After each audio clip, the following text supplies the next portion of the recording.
अफसोसों की वजह से दुनिया में बहुत ज़्यादा उथल-पुथल हो चुकी है।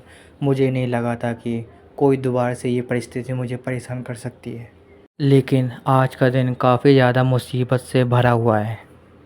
मुझे नहीं लगा था कि इस समय भी ऐसा कोई तहखाना हो सकता है जो मेरे जैसे अनुभवी लुटेरे को भी अचंभव में डाल सकता है। जैसे ही मैं मौत के कगार पे खड़ा हुआ था, उसी ही वक्त 15 साल पहले मुझे अतीत में भेज दिया गया। मैं दूसरों से पहले शुरुआत कर सकता हूँ और हर तरह के रेलिक्स को पहले मैं हासिल कर सकता हूँ। हे, क्या तुम मुझे सुन रहे हो? हे, तुम कहाँ खोए हुए हो? और तुम इस पुलिस वाले के सारे जवाबों को अनदेखा कर रहे हो? ये क्या तो कोई जोक चल रहा है यहाँ पर? तुमने मेरे बेटे के ऊपर हमला किया है, उसे मारने की कोशिश की है, जो अभी इसी वक्त हाई स्कूल में पढ़ रहा है। अगर मेरे बच्चे को कुछ हो जाता है, क्या तुम उसकी जिम्मेदारी लोगे? तभी उसकी माँ कहती है कि तुमने मेरे बेटे के ऊपर हमला किया है तो उसे ठीक करने के भुगतान राशि पे करो वरना जेल में जाओ। टॉम राइडर कहता है कि ये काफ़ी ज़्यादा परेशान करने लगता है, मुझे इन्हें निपटाना पड़ेगा। भले ही मुझे पता है कि 15 साल पहले भी यही कांड मेरे साथ हुआ था, लेकिन ये कांड सिर्फ इस लड़के की वजह से ही हुआ था। टॉम राइडर मन ही मन में कहता है कि भले ही मुझे पता है कि मैंने इसे धमकाने की कोशिश की थी कि ये जो अगर डरेगा तो ये मुझे पैसे देगा, लेकिन मैंने इसे छुआ नहीं था। लेकिन इसे पता था कि ये नौटंकीबाज है, ये मुझे फंसाने की कोशिश करके गिरने का नाटक किया कि इसका हाथ टूट गया है। अब मुझे इन दोनों के सामने गिड़गिड़ाना पड़ा है पैसे कम करने के लिए। हालांकि मैंने पैसे कम कर लिए हैं, लेकिन इस वक्त मेरे पास देने के लिए बिल्कुल भी पैसे नहीं हैं। उन रेलिक्स को ढूंढने के लिए मेरे पास कुछ हथियार होने चाहिए, लेकिन उन हथियार को खरीदने के लिए भी पैसे नहीं है मेरे पास। मुझे लगता है अवशेष के गुफा में मिला हुआ वो कौवा मेरे साथ मजाक कर रहा है। मैं कभी भी इस पे भरोसा नहीं कर सकता। तभी उसकी माँ अपना एक हाथ उठाती है और टॉम राइडर को मारने की कोशिश करती है। तभी सभी लोग वो सोचते हैं कि इस समय वो क्या करने वाली है। तभी टॉम राइडर उस औरत का हाथ पकड़ लेता है। टॉम राइडर सोचता है, क्या मैंने इसके हाथों पकड़ लिया? 15 साल पहले जितनी मैंने ट्रेनिंग करके ताकत हासिल की थी, वो ताकत अभी भी मेरे पास है। तभी टॉम राइडर उस औरत को कहता है, थोड़ा आराम से। तभी टॉम राइडर चिल्ला के कहता है कि ये लड़ाई की शुरुआत तुम्हारे लड़के ने पहले की थी, और तुम्हें क्या लगता है ये सेटलमेंट की राशि क्या चीज़ है? ये सब बकवास है। इतनी अमीर होने के बावजूद भी छोटे गरीब से पैसे मांगने से अच्छी लगता है तुम्हें? तभी उस औरत का बच्चा चिल्लाता है, तेरी हिम्मत कैसे हुई ऐसे कहने की? और वह टॉम राइडर बहुत ज़ोर का मुक्का मारता है, लेकिन टॉम उससे बच जाता है।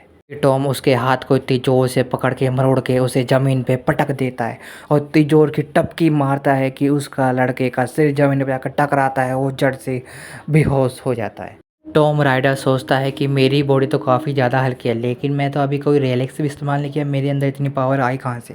तभी पुलिस ऑफिसर चिल्ला के कहता है कि ए, तुम्हें क्या लगता है ये कोई मच्छी बाजार है? तुम पुलिस स्टेशन में रह के हमारे सामने कुछ भी कर सकते हो क्या?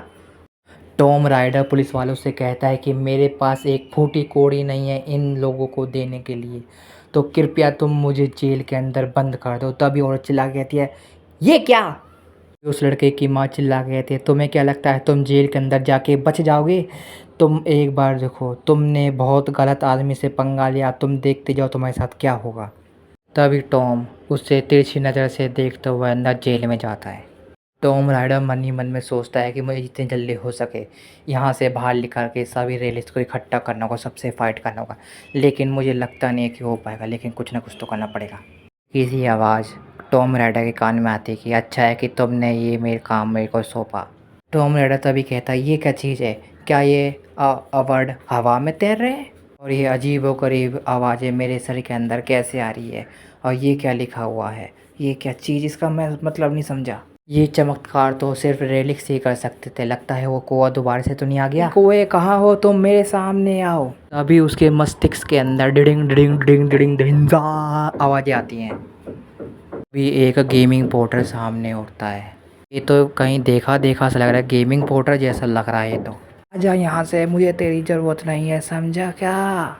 तो अब क्या? इस गेमिंग विंडो के अंदर मुझे पहला टास्क मिल गया है। पुलिस वाला कहता है, हे क्या हो गया? क्या शांति बनाए रखे? टॉम राइडर कहता है, सॉरी। टॉम राइडर कहता है, क्या मैं सिर्फ अकेला ही हूँ जो इसे देख सकता हूँ? अब मैं हर तरह की चीज़ों को अच्छे से देख सकता हूँ। अब आएगा खेल में मज़ा। टॉम राइडर जब भी सोचता है अब आएगा खेल में मज़ा, अब मैं हर तरह के रिलीज को चुरा सकता हूँ। एक कंडीशन है कि रिलीज तो वो सभी इंसानों की मदद करती है। तभी उसका दोस्त उसे बचाने के लिए आता है, जेल से रिहा करके बाहर निकाल देता है। उसका दोस्त कहता है तुम हमेशा ऐसी कांड में हमेशा फंसते रहते हो, मैं तुम्हें बचाने आता हूँ, तुम्हें पता है मैं तुम्हारे लिए कितने चिंता में था। फिर तभी वो इंसान डिटेक्टिव कॉर्नर होता है, जो पहला इंसान है टॉम राइडर का जो उसे अपने छोटे भाई की तरह मानता है। तभी वो डिटेक्टिव कहता है कि क्या तुम मुझसे कुछ पूछना चाहते हो। तभी टॉम राइडर कहता है कि क्या तुम्हें अभी हाल फिलहाल में कोई न्यूज़ मिली है कि कोई डिटेक्टर पावर में आया या किसी को सुपर पावर मिली हो।